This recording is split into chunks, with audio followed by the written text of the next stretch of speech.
This is Twit. Bandwidth for Know-How is brought to you by CacheFly at CACHEFLY.com. This episode of Know-How is brought to you by iFixit. You've seen their teardowns all over the internet, the free repair guide for everything, and the ultimate marketplace for electronic tools and parts. For $5 off your purchase of $10 or more, go to ifixit.com/twit and enter the code KNOWHOW at checkout. Today on Know-How, Personal Security, Part 2.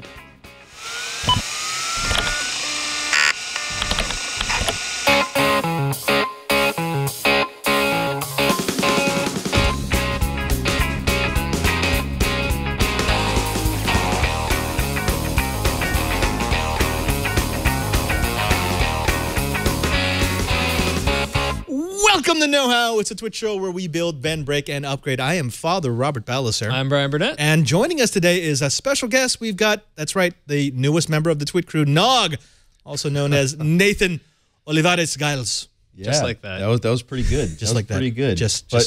But Nog's fine too. Nog. Nog is okay as well. And you're here because, well, you have a mind for security. You like maintaining your personal privacy. I do. I firmly believe that privacy and security shouldn't be something that only people who can afford to spend extra should have. It should be a default on all the tech we have.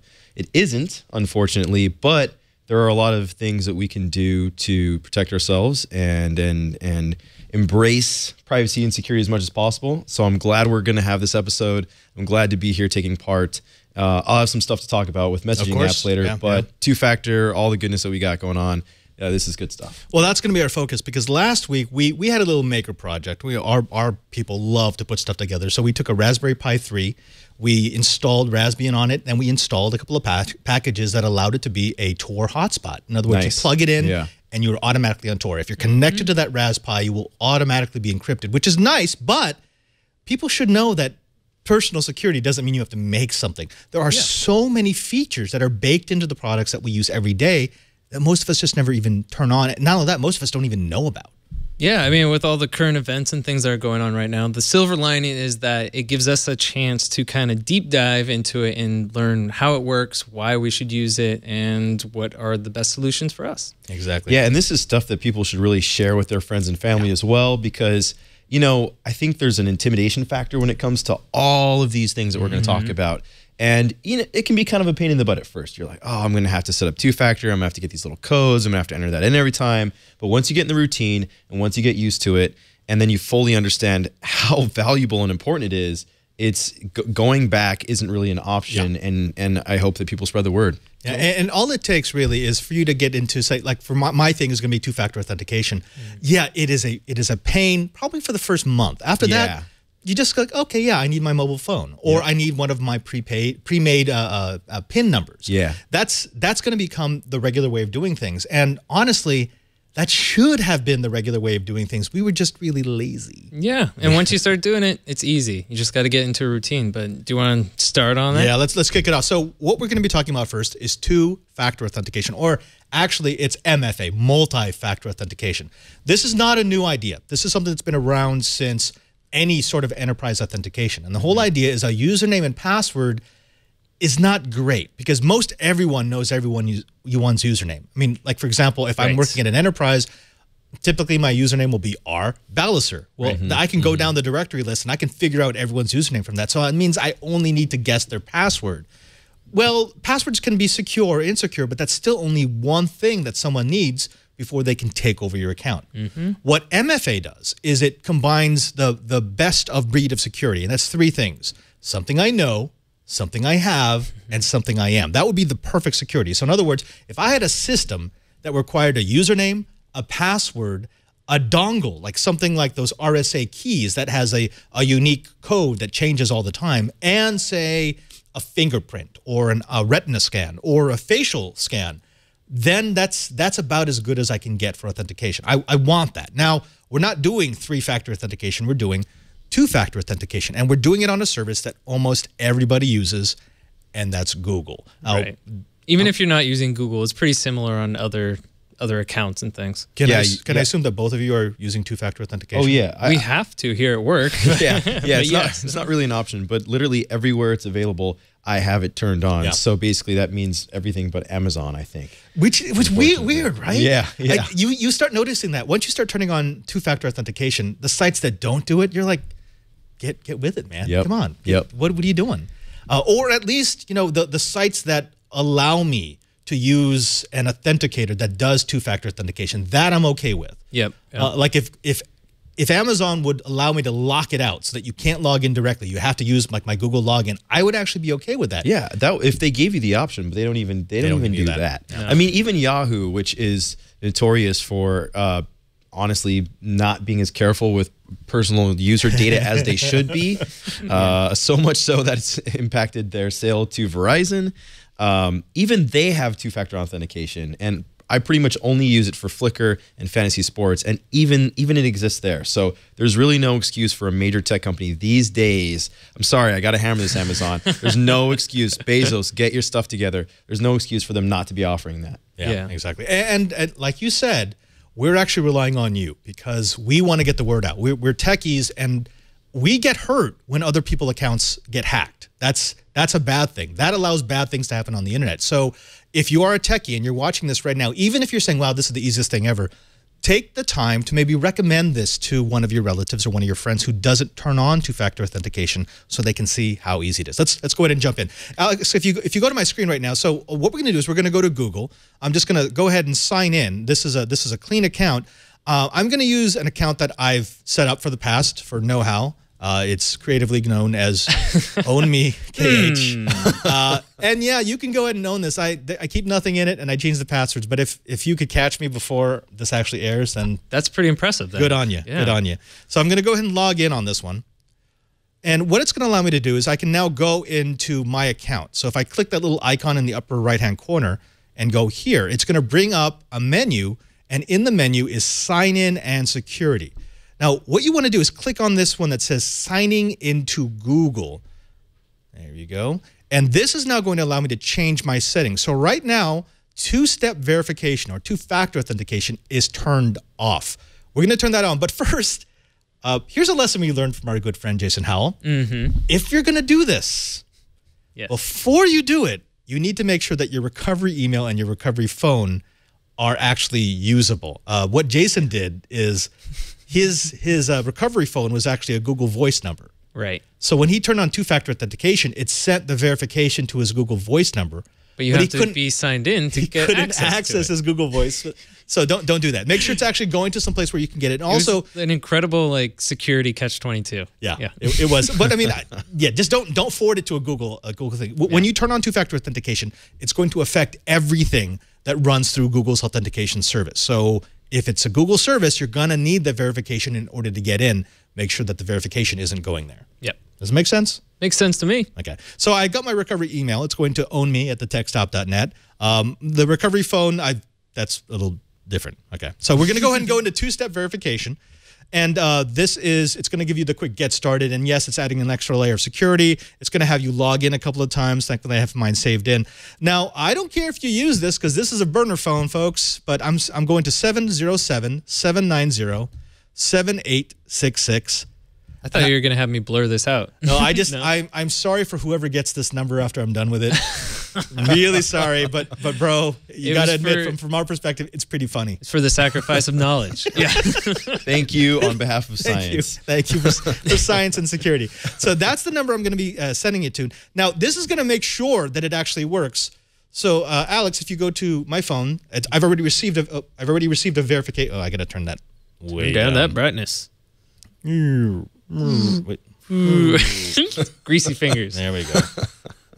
Okay, so I've received a Google verification code, and it's 243748. I'm okay with showing you that because that's going to change every time. That's not a static number. Yeah. That's every time you sign out or sign in, right? Precisely. So I'm going to enter 243748, and there we go. All right, so now I get the option to turn on, and boom. Everything that is connected to my Google authentication services will now require me to verify through that second factor. So in other words, if I want to log into groups, Google Groups, if I want to log into, Google Plus, if I want to log into YouTube, if I want to log into, do they still Google Calendar, Google Hangouts, Calendar. yeah. Any of Plus that is gone, but Google Photos. Precisely. Yeah. Now, here's the thing.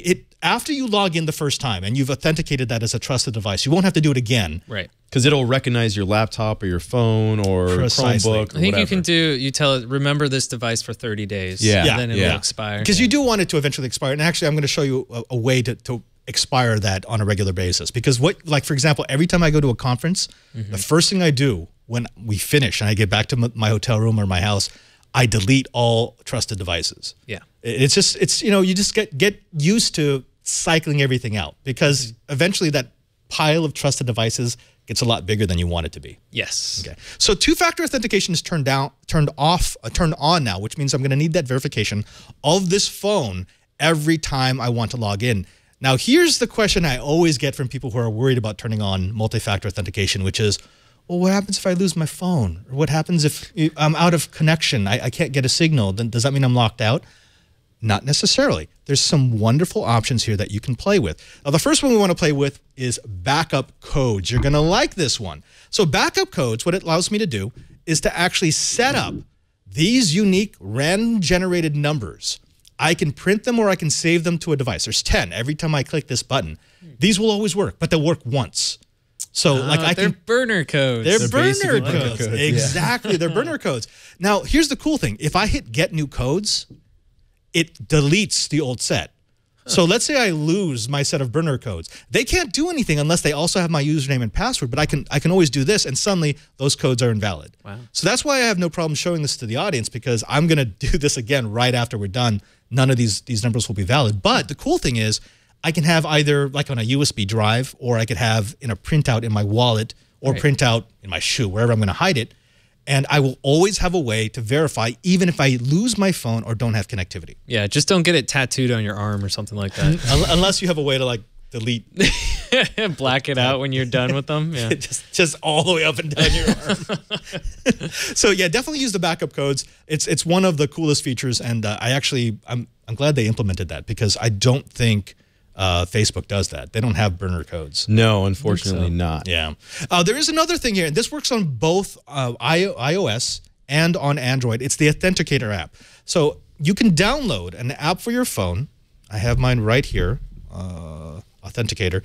And what this allows me to do is it allows me to even if the phone is offline, so it has no connectivity, it will still, because it has all of my hashes, it will be able to generate a unique code for me to log in. That's something else that you can turn on. I don't use that as often as I do like the burner codes. The burner codes are still #1 for me. I am now installing that because I did not have that Yeah, before. that app is really, really great. Yeah, and remember, it works even if you're offline. So you don't have to have any connectivity whatsoever. It just knows, because it has your hash, it knows what the next one in the sequence should be. Backup phone, that's self-explanatory. If you lose your phone, you can actually have it send your verification to another phone. And this is a great thing if you're using a Google Voice number, but then you have an actual phone. The Google Voice just forwards things on. This is the place to put either that second phone number or whatever it may be. Yeah. One thing, I don't forward to a phone you don't secure.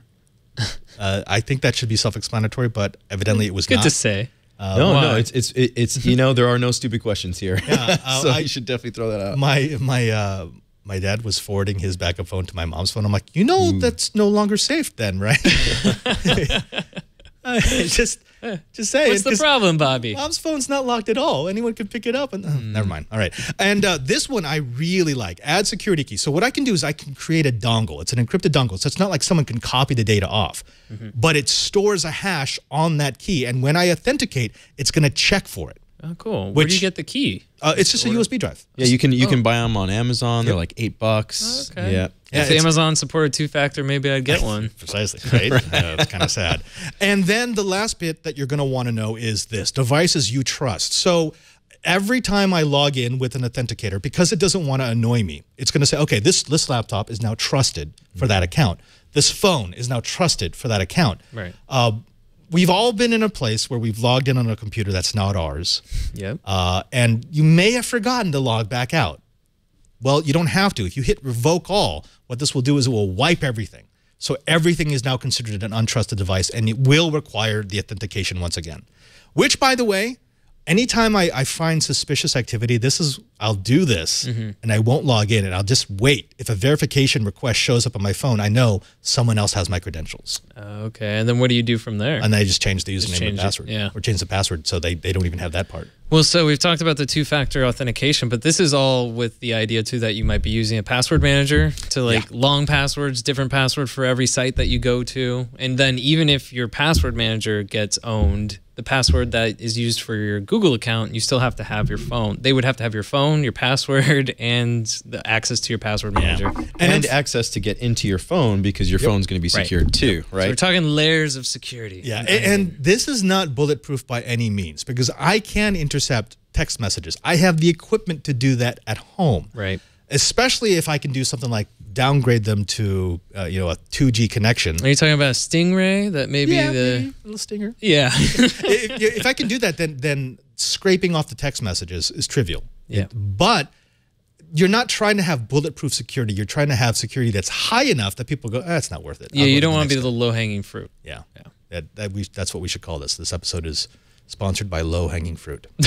Yeah, like every episode. It kind of comes down to, are you going to be hacker bait or not? Yeah. Right? I mean, this is simple stuff, but it seems like common sense. But the thing is that it's just kind of enough effort that a lot of people just don't take the time to do it. Yeah. And the difference between, whether or not you turn on two-factor authentication or not is the difference between whether someone has your login and your password and can get into all of your accounts or not, right? Yeah. And the sad truth is most of us are using the same passwords everywhere, one password everywhere, maybe a couple of them, slight variations. Little variant, yeah. Yeah, and that's where the password manager comes in. So all these things really do fit together, and if you're doing them enough, like you said earlier, it comes down to kind of building good habits. Yeah, and all it takes is one time for someone to get into your account and get, what was it, the iCloud attack that all your photos get taken, or then like remote deletion of stuff. Just be safe. Exactly. And I think this entire conversation is about doing the things that you should do. Everyone knows they should do this, right? I mean, even if you're a noob to the internet, you've heard about multi-factor authentication. You've heard people tell you to pick strong passwords, but we don't do it because it takes effort. Right. Well, we're in the effort generation now. At least do this. Protect yourself a little bit so that your account isn't used to attack my account. And it's quick now. I think when I first signed up for two-factor authentication, you had to wait like a little bit for the text message. It's immediate. Sometimes I hit the button to sign in, and then as soon as I reach for my phone, it's there. And I kind of have a contest with myself to try and enter in the number before my screen goes dark, which is another tip. If you don't want someone to see the code when it comes in, you can disable don't show content on that notification.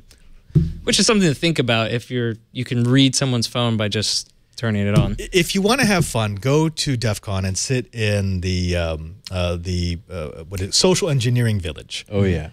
Because they're really good about showing you how they do it. And they're like, well, this is how I would get into your device. Right. And there's a couple of gurus in there. I love these guys. They never agree to be on tape because this is what they do for a living, and anonymity is part of it. But they're fantastically good. They know all the weak spots of all the different services, and they're good about exploiting it. Usually the weak spot is the human. Yeah, exactly. Well, when we come back, this is good. This is a nice start. You definitely should turn on multi-factor authentication. But Nag here is going to show you an app or two that you should be using because that program you like for text messaging? Yeah, it's insecure. Just know that. But before we do that, let's go ahead and take a moment for these messages. Folks, here at Know How, you know that we are all about the maker. We're all about the builder. We're all about knowing how things work, and we're all about the ability to make them even better, which is why we're so happy to have iFixit as a sponsor of Know How. Now, you know iFixit. They are the spot, not just for the best tools, for the best parts, for the best knowledge base, but for our community of makers and DIYers who understand what you're trying to do, which is exactly what iFixit does for you.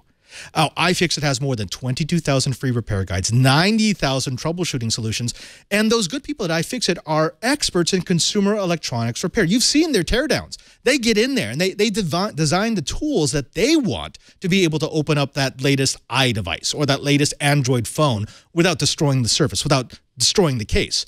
They've created this. It's a completely reimagined kit. This is their Pro Tech Toolkit. It's just as rugged and portable as before, but they've taken your feedback and integrated it into a next-generation product. It's got a durable canvas case. It's got hand-selected high-quality steel bits, a custom anodized aluminum driver handle, a 64-bit driver kit, precision ESD-safe tweezers, including a pair of reverse tweezers, a wide variety of plastic opening tools and picks to safely work on tablets and smartphones alike.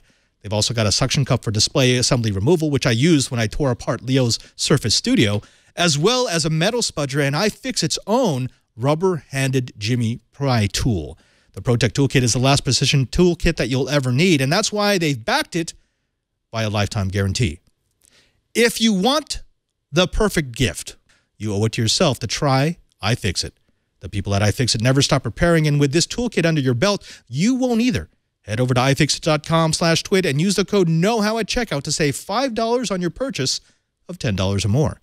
Even if you don't buy anything, you can still use their free repair guides, troubleshooting answer forms, and other educational resources on their website anytime your tech has an accident. That's iFixit, tools for life. And we thank iFixit for their support of Know-How. All right, let's get back to the action. Nog.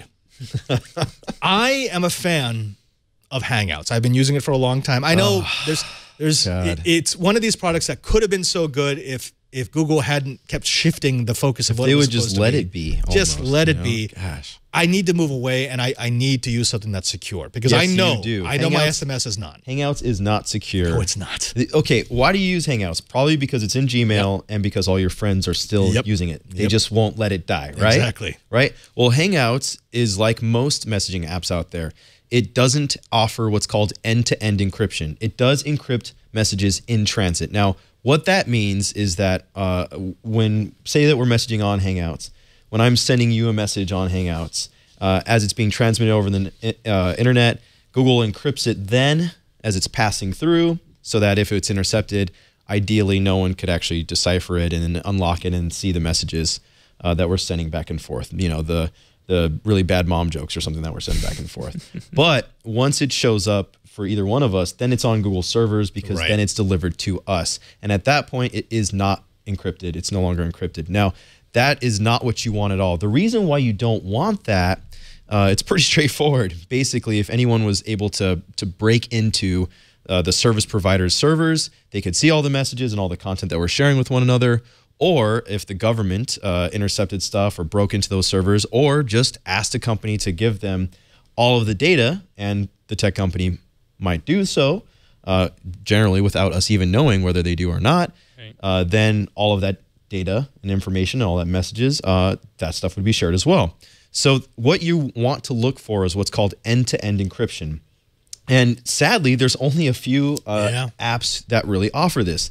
The best ones, the apps you should be moving to from Hangouts is WhatsApp and Signal. Now, those two apps use what's called the Open Whisper protocol, and it's an end-to-end encryption protocol, and it's out there, it's open source, and hackers regularly basically try to find holes in it, try to get around the encryption, and so far that hasn't happened or occurred. Right. There was a story a while back about, they've broken the protocol. They didn't. They did not. What happened was they actually figured out a way to break into the client. They didn't break the encryption. They didn't break the protocol.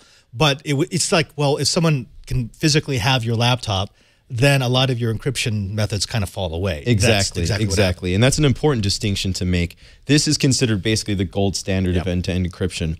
Now, if WhatsApp is pretty great because you can actually do voice calls, you can do video chats, we can share photos, we can even share Snapchat style ephemeral messages. Signal is much more stripped down. It's just basically text. There's not a lot going on there.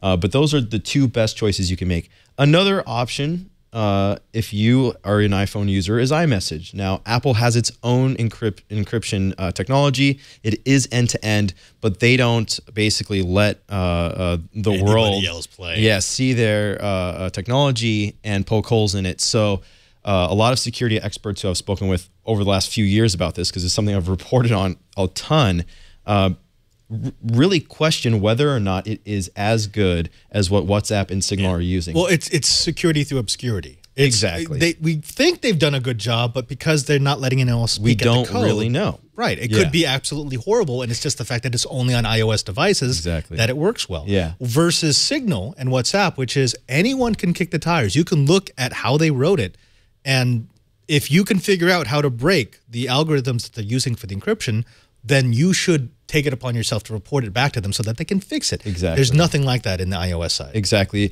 Putting it out there for everyone to see is simply more confidence inspiring, and it's the better way to go. But I bring up iMessage, and this is also the same encryption technology that they use on FaceTime. I bring this up because if you have an iPhone, there's no excuse for you to not be using an end-to-end encryption app or messaging service, or call or video chat service or anything like that. So this is what you should be using. Viber and Wicker also have end-to-end encryption. Now, most don't. Most do what is called in-transit encryption, and that's what Google Hangouts uses. Now, interestingly enough, Google has been trying to pivot Hangouts into an enterprise messaging app, and they've been trying to get consumers to use what's called Google Allo, and then they've added messaging features into the Google Voice app. It's a total mess. And they're stripping SMS out of Hangouts, which I think that will finally kill it. That will because I'm like, well, if I can't text people from Hangouts, there's no reason for it to stay on my phone. I kind of hope you're right, because with people still holding on to Hangouts, it's never going to pivot into an enterprise-only app, and it's always going to be this kind of middle child. And we really should just let Hangouts die. It's time. It's time. But if you are going to use Google Allo, and the only reason really why I would think you might want to is because you can interact with the Google Assistant, basically their voice AI. If you're going to use that, you need to really take my word here. Turn on a secret mode here. Now, if you go into the general settings of the app, we can see it if right here.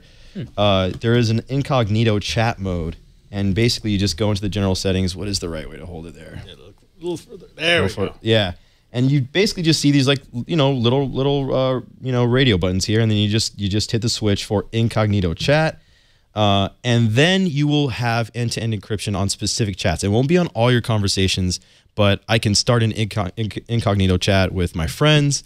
And if you do that, you will have end-to-end encryption for that specific conversation. What you won't have if you do that is the Google Assistant. So you won't be able to interact with it to tell you the weather, jokes, sports scores, or whatever it is that you want to look up. Now, the reason why companies like Google and Facebook and Snapchat and Skype and WeChat and HipChat and Slack and Line and KakaoTalk and all these companies don't have end-to-end encryption at all, or maybe it's a secret mode and it's not turned on by default, is because they need to decrypt your messages so they can read them and they can offer you the benefits that are afforded by chatbots in Facebook Messenger or talking to the Google Assistant AI. Now, if those benefits actually outweigh you giving up your privacy in the process, that's something you have to answer for yourself. So far, in my personal opinion, all the AI options out there kind of stink. But I am an early adopter, and I'm a curious guy, and I'm a tech journalist, and I like to play with all that stuff too and see where it's all going. So, give yourself the option, I guess. But at the same time, if I have a really important conversation, if I'm saying something that really matters to me, or sharing some sensitive information, whether it's a document or a picture or whatever, I'm not going to be using these apps. Now, Facebook Messenger also has a secret mode where you can turn on the end-to-end encryption. Snapchat doesn't offer anything of the sort. Skype doesn't offer anything of the sort. WeChat, HipChat, and Slack also, they're just end-to-end, just in transit and no end-to-end it's options. for a reason, because that's how they're going to monetize it. Exactly. It's just like Google wants to be able to see what you're searching for so that they can offer advertisers a better chance of actually getting to customers who will buy their products. Well, with Skype, and I remember this was a big deal maybe a year ago, when they realized Skype was prefetching links that you put in the chat. And people were like, why are you doing that? No, there's no reason for you to do that. You're using my bandwidth and you're spying on me. Now, Microsoft's explanation was actually, it was pretty good. They're like, look, this is how we're going to monetize Skype. We're actually going to be able to count up which companies are getting heat, et cetera, which made sense from their perspective. But from my perspective, invasion, no, yeah. no, this is a private conversation. Yeah. And that's what we're going to be fighting up against. In fact, this is one of those areas in which I would say if you find a company, a reputable company that charges you, I would take that over a company that offers it for free. Because if they're offering it for free, they need to make their money somewhere. You're the product, isn't that? You're the product. Yeah. Yeah, and you know that's something that a lot of people have questions about with WhatsApp because they are owned by Facebook, and in both with Facebook Messenger and now the direct messaging inside of Instagram, we're seeing that Facebook is looking for ways to engage and looking for ways to monetize, and that might be ads showing up. That might be scanning your messages to offer you those chat bots, which are going to be trying to pitch you things and sell you things. Now, WhatsApp so far has stayed out of this. They don't have any advertising, and they say that they're going to keep their user data separate from Facebook. But as we've seen over the last few decades worth of technology companies and how they act, these things can change. And these companies reserve the right to change those approaches. So don't be surprised if it ever did happen. So far, WhatsApp has been successful in making privacy and security kind of a hallmark feature of what it's offering. And this is something that Apple touts very highly in their marketing as well. But, really the apps that you choose are essentially your trip to the ballot box telling these companies whether or not you care about these things. Right. And it's really tempting to just spend all day on Facebook Messenger because that's where your buddies are at. But this is why... That is not tempting to me at all. Exactly. This is why I think you need to go to your friends and you need to tell them what's up. You need to tell them, what end-to-end encryption is, why it matters. You need to tell them what two-factor is, why it matters. Yeah, your business card should have your Signal. Yeah. Well, it's important to understand the compromise you're making with some of these apps. Like with me, I use Allo, but I only use it with a couple of people, and it's because I want that quick response of like it knows what the text I got, and I just want to say yes, that's great, or no, don't do that. But when I'm looking to go on a trip or something like that, I don't want to get the information of, oh, you're traveling to so and so place. Like here's some ads. Oh, look at these great deals that you might get. I'll use something else that like Signal or whatever, just because I don't want to be targeted like that. So just understanding how to use the programs, just navigating like between the chat messaging that you have. I mean, it would be great if they were like WhatsApp or Signal. But I should mention that this is going to be in a future personal security episode, but a personal experience. I use a burner phone going international, and that's because the new laws that are in place means I have to open up my device, or they can confiscate it from me.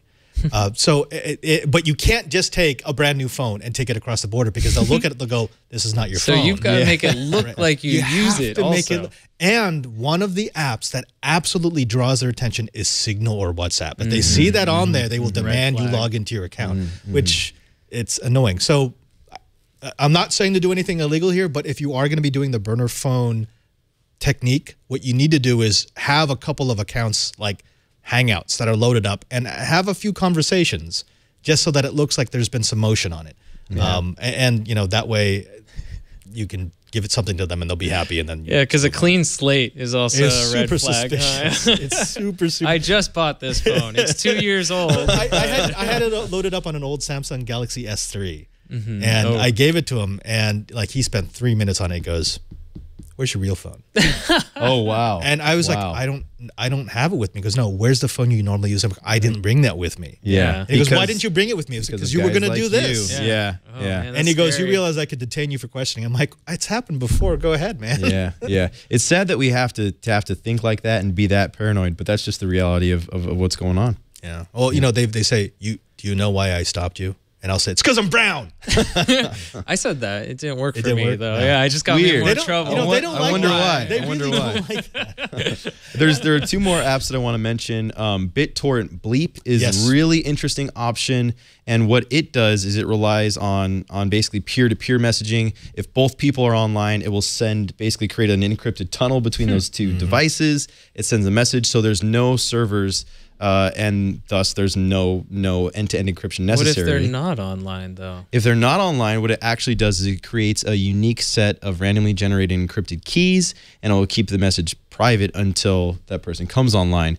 So it basically essentially offers what is like end-to-end encryption, but since it's peer-to-peer, there are no servers involved. So it's a really compelling option, very interesting. But there's one more app that I think everyone should steer clear of, and that is Telegram. Now, the reason being is that they do use an end-to-end encryption method. Like Apple, theirs is proprietary, their technology, but security experts for years have been saying that their end-to-end encryption technology is shoddy. It leaks. And that it leaks metadata, and that people are able to actually break in and see messages. So, you know, not all end-to-end encryption is created equal. Not all messaging apps are created equal. And for those reasons, until Telegram, you know, really comes out and does like WhatsApp and Signal and lets people kick the tires, this is an app that you really should steer clear of, despite the really great marketing and the terms you're looking for, such as end-to-end encryption. So Nog, for you, it's really Signal or WhatsApp. I mean, that's don't even think of anything else. Start with those two. Yeah, I'd really say start with those two. And you know, luckily, a lot of people do use WhatsApp. So you might even find that some of your friends are already on there if they aren't. I definitely, with a lot of my friends, when I've suggested it to them, they've been surprised at how many friends and family members are already on that app. You know, and this, I think this comes back down to creating good habits, as we were talking about earlier. Switching over a new messaging app seems like kind of a pain in the butt. But if you're going to be embracing something like Google Allo, which is new, and you're like, hey, shiny AI, I get to talk with it, whatever, then you're going to have to basically be playing that salesman, saleswoman, and getting all your friends to come over with you. I think it's worth taking the time and consideration and thinking about whether or not you want to advocate for your friends to try something that's new and shiny, or something that is actually taking privacy and security serious. iMessage does offer some predictive, you know, word completion and stuff like that. They're not offering the response prediction that Allo offers, you know, but even there, without even trying, you have an option for end-to-end encryption. So yeah, I really think it comes down to WhatsApp, Signal, and iMessage, particularly WhatsApp and Signal. Fantastic. Nate, thank you so very much. So you've got two recommendations so far. First, turn on two-factor authentication. Secondly, find a secure way to communicate with your friends and family.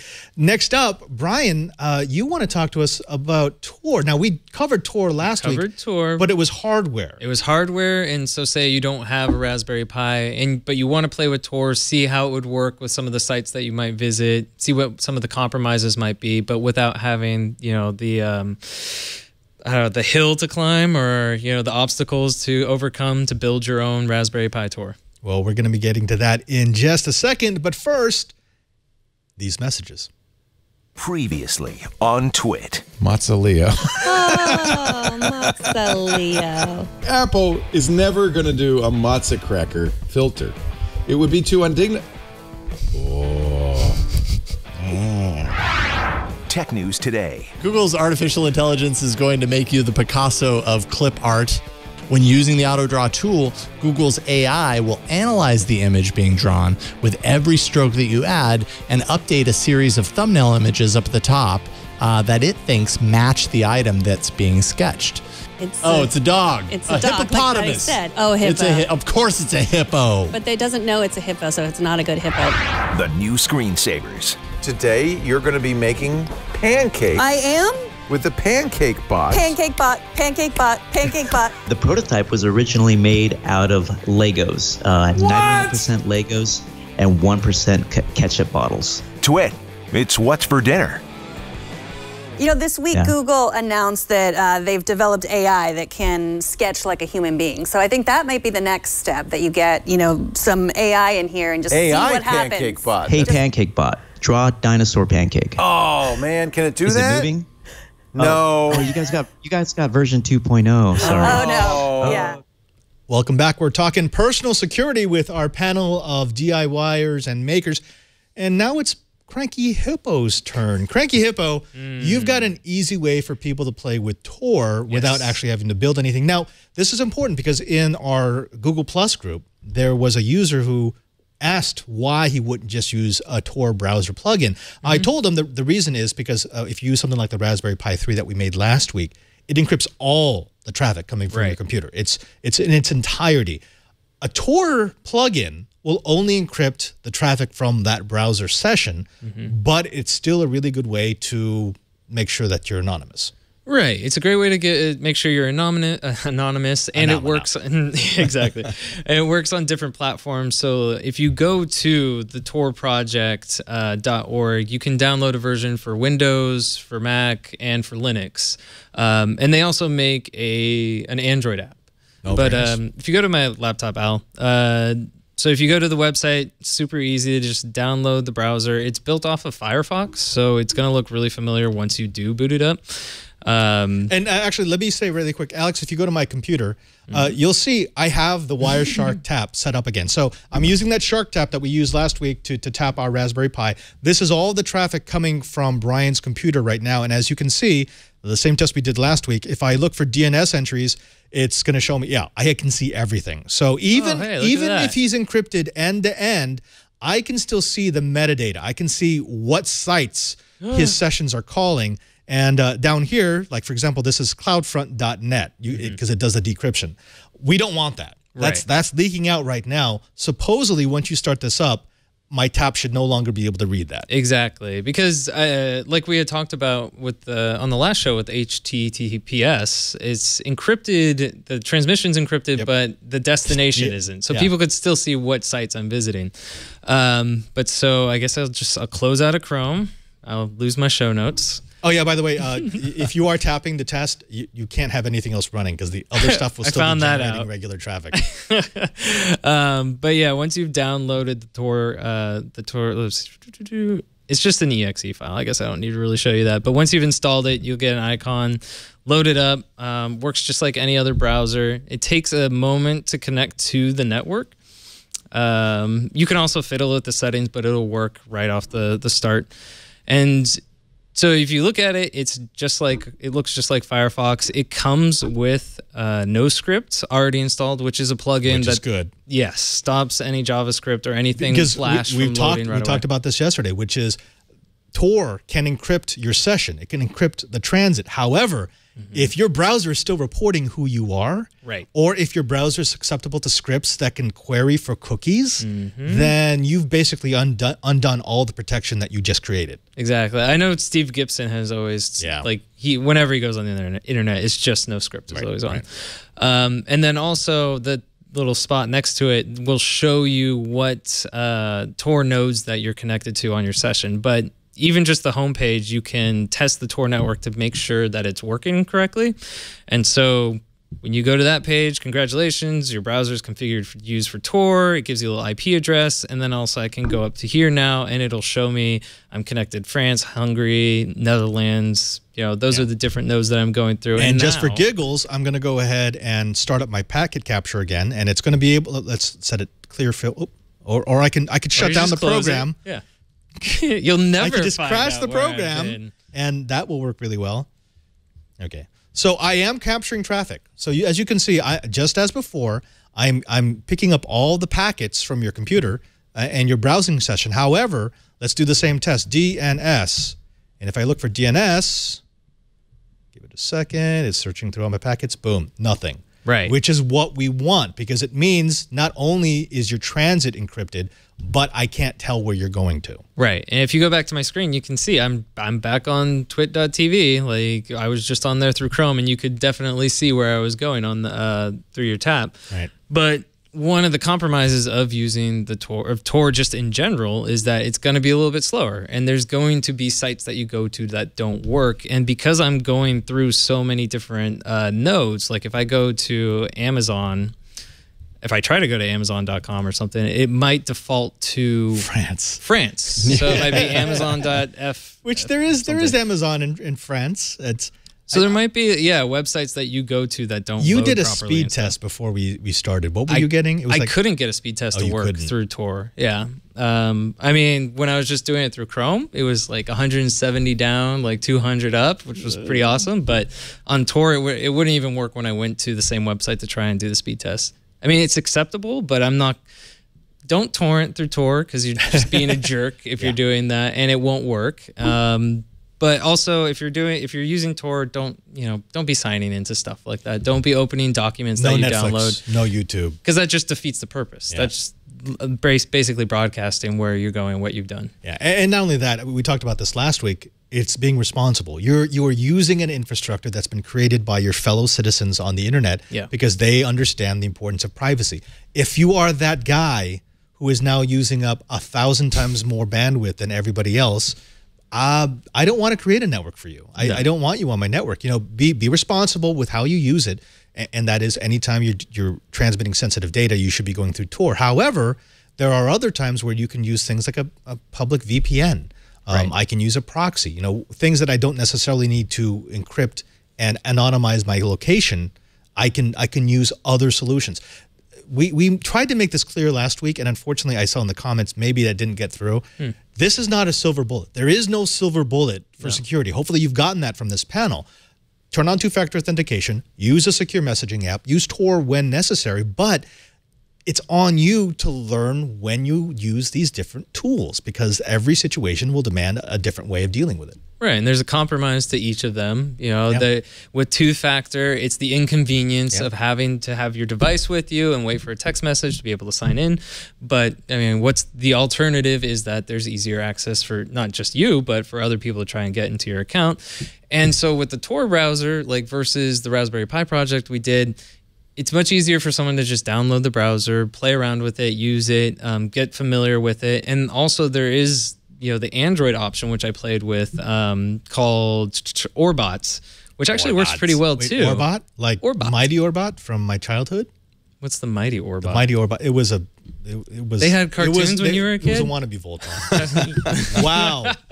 I thought it was just like shadow puppets and stuff like that. We had that machine that you spun around really fast and it looked like it was animated, right? Oh. He just would take those little flip books and just sit there and watch them. It was a kinemascope or something? Kinemascope. Thanks, man. I appreciate that. I'm sorry, Padre. So I'm sorry. You were saying about the Linux Orbots? I was saying about Orbot, which will allow you to use Tor on your phone.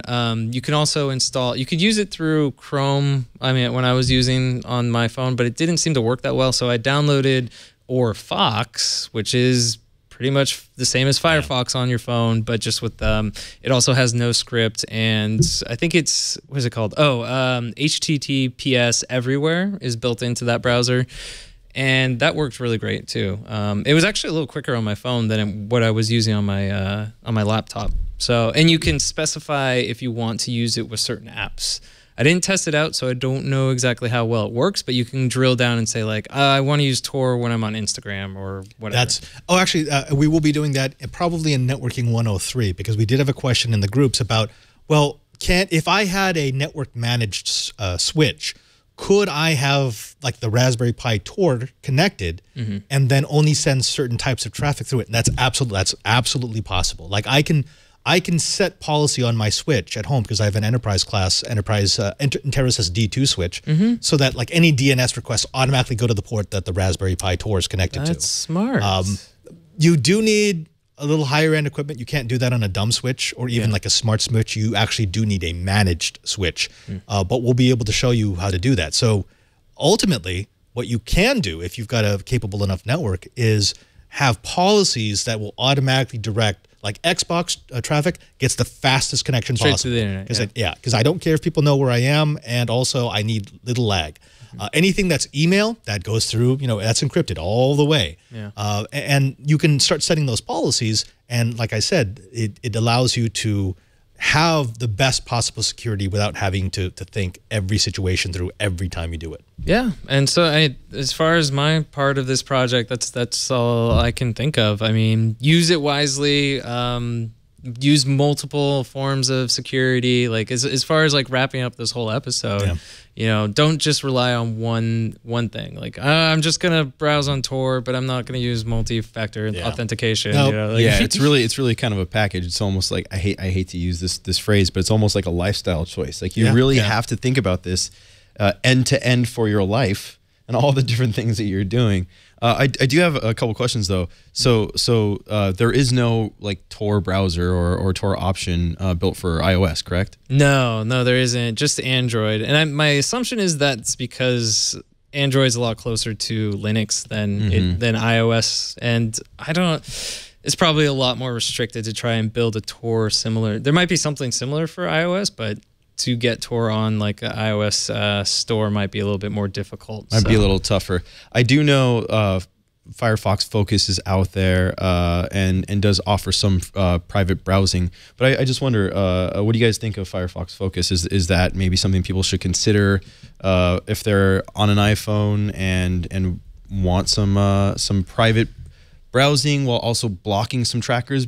Well, Nate, I know this is your first time on the show, but we're kind of Android users on this show. So if you have any iOS questions, that's not really I haven't played with Focus except for once. Okay. Like at the very early in the year, and I did not like it. It would crash like every other time I used it. It does crash a lot, and it doesn't allow you to do multi-tabbed browsing, which is something that the Tor browser does allow you to do on desktops, restrictive. which is great. You can only view one website at a time on Firefox Focus.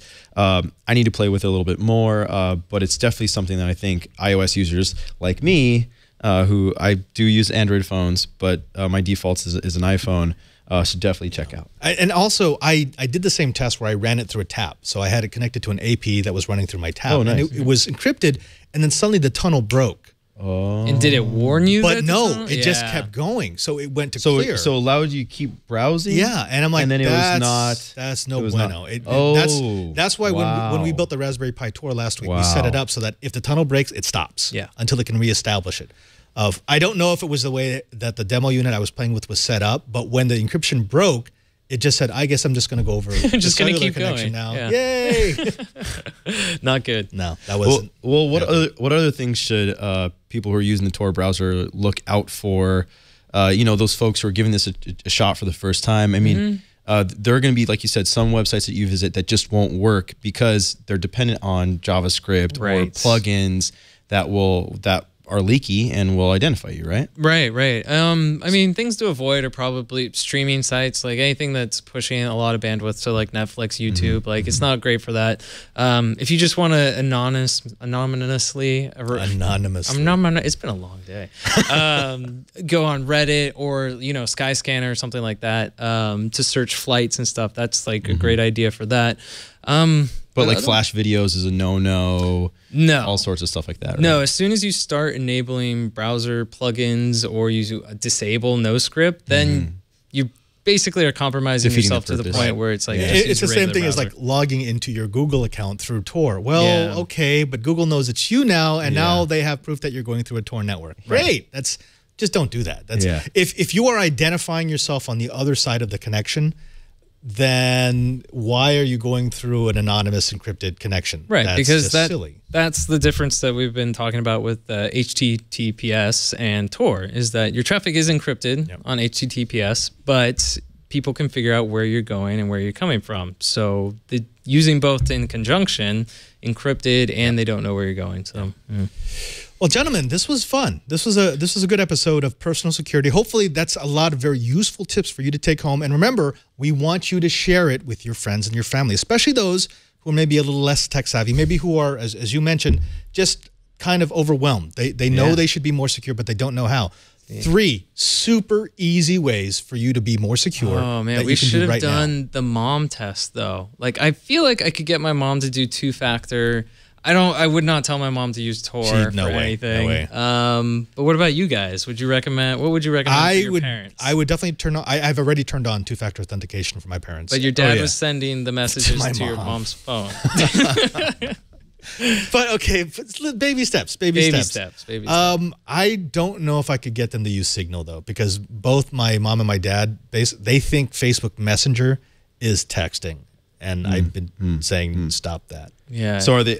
I have folks in my family. I'm not going to name names. Don't want to shame anybody, but who send text messages, straight up SMS with still like a little dear Nate, comma, you know, like character yeah. turn, like, and then they paragraph, sign you it know, at the bottom, yes, like yes, you don't yes, know yes, who it's yes. from. So that can be kind of tough. The one thing that I found is when you're trying to bring people over who are in your family, who might not be as tech savvy and who don't see the distinction between a text message, an email, any other form of writing, is just, it doesn't matter. The style doesn't matter. Just be there. If you're in that app and this is a way for them to connect with you, they're there because they want to talk to you. Yeah. And they like you and they want to communicate with you. So that's a good way to bring people. I think we're all pretty used to being the IT in our families anyway. So I'm going to go off the rails here a little bit and just say I have an aunt, a tita, who I love dearly, but she doesn't understand tech to save her life. She left me a voicemail message, which is unique because no one leaves me voicemail. No one calls me anymore. But you could tell she thought it was like the old style answering machine on the kitchen counter because she's, hello? Are you there? Are you, hello? Are you there? That is adorable. Oh, okay, I guess you're out. Okay, this is Tita. Call me back. And then she gave me her phone number. I'm like, wow, you don't understand any of this tech. To be fair, your voicemail is confusing because you say, hey, what's up? You did. I did that. The first phone I got, I had just graduated high school. I was 18. That's what I did. That was my voicemail to psych move. people out like I was answering the phone and I wasn't. And you're doing that today. No, I do. That is go, awesome. I answer, hello? Like you just woke up. Just silent. I don't feel so good. I can't hear you so well. Can you talk louder? Leave a message. Fooled you. Archer. Folks, we know this was a lot of information, but if you want any of it, you don't have to copy down as we're speaking. We're going to be putting all these links into our show notes. Brian, where do they find those? Oh, you can find them at the usual spot, twit.tv/KH, and you'll also find a handy way to subscribe to the show and download, which you will want to do because these are multi-part episodes. Oh, yeah. And you're going to, I feel like you're going to have to scroll back in this one. Download this episode, re-listen to Nate's very well said messaging apps and suggestions. And also, that's not the only place you can find us. No, you're going to find us on the socials. Specifically, you're going to find us in Google+. It is the most active group we have here at Twit. And Google+ is actually, it's now that a lot of people have left it, it's become a really good place for solid communications and conversations. And you've always moderated the group too, Yeah. so that helps. Yeah. And by the way, we did add a little extra something. If you go to Google Plus and look for Know How, you can request to join. Very short approval process. It's just to keep all the spam accounts out, which, by the way, they do come in sometimes, but their messages always get flagged and they get banned. So eventually they get the message of it's not worth it to come into the group if you're just going to spam us. Once you're in, you get access to almost 11,000 Kitas. That's our know-it-alls. These are the people who you can ask questions of, or perhaps if you're an expert, you can answer some questions. In any case, come in. Show us pictures of your projects. Show us what you're doing. Show us a project that we did that you did better, and we'll put it here on the show. That's right. And before we get to our Twitter handles, I just want to say, Nate, thanks so much for coming on the show. Yeah, Great my job. pleasure. It's fun to geek out with you guys. Totally. I definitely learned some new things, and I'm going to be putting some of this into action myself. And, hopefully I can join you all later and geek out on some more good stuff. Oh, there's going to be a lot. Where do people find you, though? So I'm on Twitter or Facebook or Instagram or any of them at NateOG. The same spot. I am also on Google Plus, and I think I have some of those fake followers. I have more than 107,000 followers, and I'm You're sure just that popular. some of them might not be real people. Just a couple. Well, you also do other podcasts too, right? Oh yeah. I'm creating a podcast weekly with a couple friends called Buzzkill, and it's available on basically every podcast service: iTunes, TuneIn, Google Play, all that good stuff. I'm doing that with Brian Chen from the New York Times and Mark Millian from Bloomberg, a couple buddies of mine. Yeah, and we talked tech, politics, and pop culture in 30 minutes or less. And we're slowly rotating you into more and more shows here on Twit TV. In fact, I've heard that you might be working with a very cranky hippo at sometime in the near future. Yeah, that could happen. That could happen. Yeah, we're just going to be very vague and say stuff like that. It'll happen eventually. Yeah, hopefully you'll be seeing a little bit more of me. But don't forget, you can find Brian on Twitter at twitter.com/cranky_hippo. You definitely want to check him out because on the weekends, you do this thing. I've heard about it. I've never actually done it, called going outside. So you go outside. Yeah, I go dark for a while. You like see sky and stuff and sun. See, I wasn't sure where you're gonna go with that because sometimes when you do that, you're like, oh yeah, send all your viewer mail to Brian and he'll mail you back. Which I have not mailed the letters in 15 years. Even when mailing letters was a thing, I never mailed letters. But yeah, if you want to follow me on Twitter, you'll see plenty of hippo gifs and corgi gifs, and we usually have a good back and forth on there. But yeah, and you can find me at twitter.com. Wow, I'm having problems with the words. Anonymous.